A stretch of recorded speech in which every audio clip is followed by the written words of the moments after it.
अस्सलामुअलैकुम viewers, welcome करता हूं अपने यूट्यूब चैनल पर। आप अपना वज़न कम करना चाह रहे हैं या आपको डायबिटीज़ का मसला लाहिक है और आपको आपके हेल्थ केयर प्रोवाइडर ने मीठी अशिया खाने पीने से मना किया है, लेकिन आपकी ख्वाहिश होती है कम अज़ कम रोज़ाना की चाय तो मीठी हो।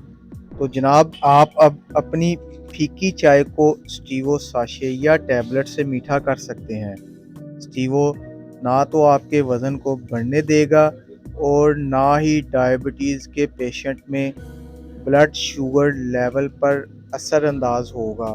स्टीवो की कॉम्पोजिशन में क्या शामिल है, जानने से पहले अगर चैनल पर नए हैं तो चैनल को सब्सक्राइब और वीडियो को लाइक और शेयर ज़रूर करें। तो जी दोस्तों, स्टीवो की कंपोजिशन में शामिल है stevia extract 15 mg। Stevia extract जो नेचुरल स्वीटनर है, मतलब हर्बल चीनी, एक ऐसी चीनी जिसका जायका चीनी जैसा मीठा होता है, लेकिन इसमें calories zero, sodium 0 mg, total fat 0 ग्राम होती है।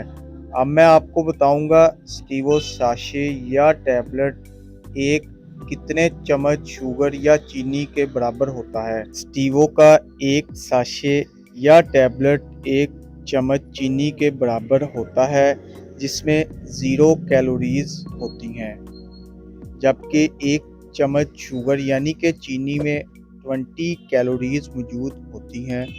वीडियो पसंद आए तो वीडियो को लाइक और शेयर ज़रूर करें। चैनल को सब्सक्राइब नहीं किया तो चैनल को सब्सक्राइब करना ना भूलें, ताकि नेक्स्ट वीडियो की नोटिफिकेशन आप तक बआसानी पहुंच सके। शुक्रिया। अल्लाह हाफिज़।